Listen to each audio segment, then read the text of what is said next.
Good evening, everybody. Thank you for joining. Today, I'm going to be talking about marijuana. And I feel like this thing does two things to people in terms of reaction. They're either going to be like, oh, no way, absolutely not, that's just for losers right there. Or they're going to react by saying, it's 2014, why isn't this legal in every state yet? Now, I know that by me being in the military, it might seem a little bit on the dirtbag side of the house for trying to promote the legalization on it since it is considered a drug, but I feel like you should at least give me a chance to hear my reasons for this. So first off, I want you to ask yourself a question. And let's just think a little bit outside the hot box, if you will, on this one, okay? So would you rather ingest something into your body that is natural and comes from the earth, or would you rather ingest something into your body that has to be tested on animals first and is made in the laboratory by scientists? Think on that.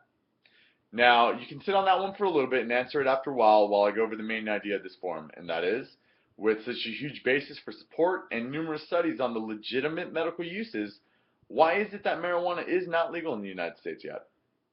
So I'm going to give you a little framework on the age-old debate that I'm going to be going over today. First off, I'm going to be going over marijuana and other substances that are legal. Second, I'll be going over medical uses for marijuana, as well as a side-by-side comparison with another drug.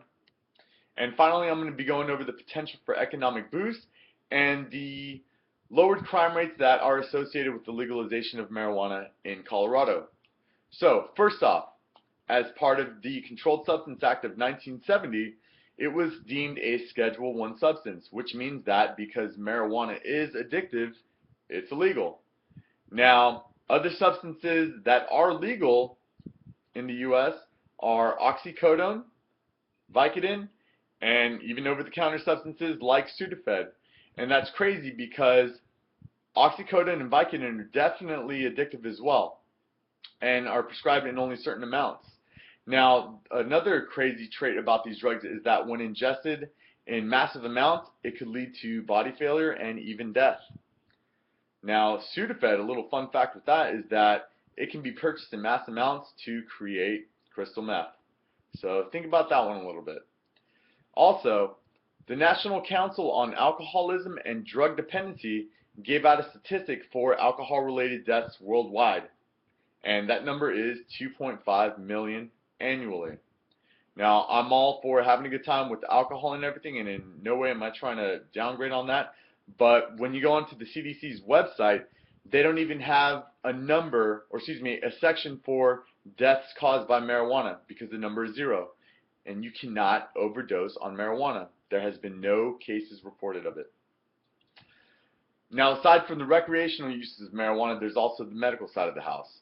And some of the uses for marijuana is glaucoma. Now, glaucoma is one of the leading causes for blindness in patients, or individuals to be exact. And the way glaucoma works is that it causes pressure in the eyeballs, and blindness starts to happen in the side of the eyeballs, and eventually over time it gives off complete blindness in an eyeball. And the way that marijuana helps out with this is that the THC that's found in marijuana actually lowers the pressure in the eyeball that's caused by glaucoma for a few hours. So this is why patients with glaucoma actually go out there and try and get a prescription for this. Now, another way that it's used with in the medical world is that it's used to help treat nausea for cancer patients undergoing chemotherapy.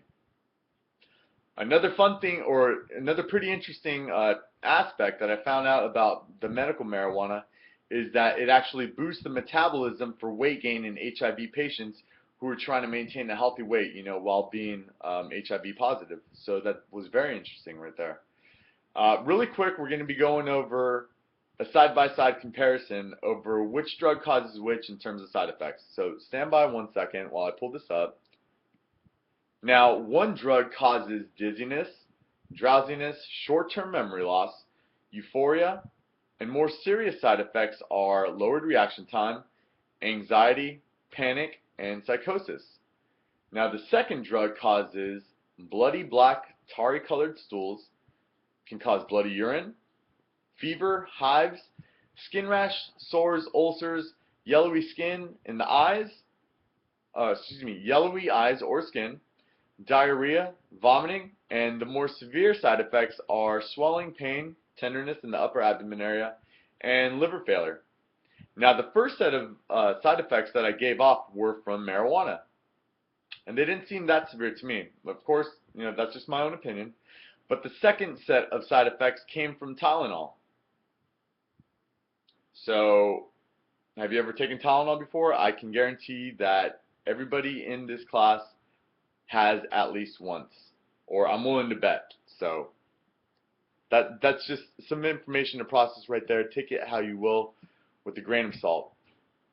Now, aside from the medical uses, this drug also has the potential to boost the economy.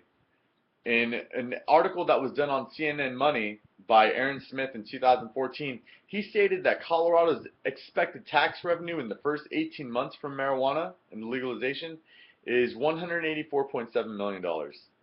That's a lot of money right there. Economists also estimate that it could save U.S. taxpayers up to $13.7 billion a year. That's a lot of money right there.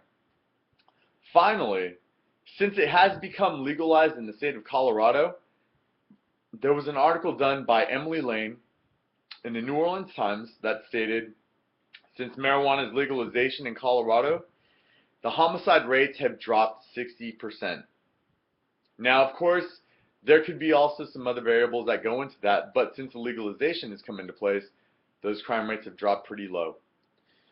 Finally, while it has been a lot of information to process, we've really just touched on a small piece of the puzzle when it comes to the whole issue of the legalization of marijuana. Of course, everybody's entitled to their own opinion, and in no way, shape, or form am I trying to bully somebody and force them into thinking that marijuana should be legalized. I'm only trying to offer insight. The only thing that I ask of you is to do your own research and look even further into the topics that I brought up today, like other drugs that are legal for consumption and still have harmful side effects, as well as the potential for economic boosts and medical uses that come with marijuana. Also, I feel like there's this false notion that's out there that marijuana is a gateway drug for other substances out there and that this drug destroys lives. I mean, don't get me wrong. Of course, marijuana does have its harmful side effects, okay? But the way that I try to counter this statement when people bring up that it is a gateway drug and whatnot is, think about McDonald's, okay? You walk in there, you order a Big Mac, supersized large meal, whatever you will, okay? Eventually, after having so many Big Mac meals or even food from other fast food chains, it's going to lead to obesity if you have it in massive amounts of quantities, and it could eventually lead to heart disease and even death. But of course, nobody's shutting down McDonald's, Taco Bell, Popeyes, Burger King, and whatnot. So, in closing, I want you to answer yourself the question that I proposed earlier, and that is, why is marijuana not legal in the United States yet? Thank you.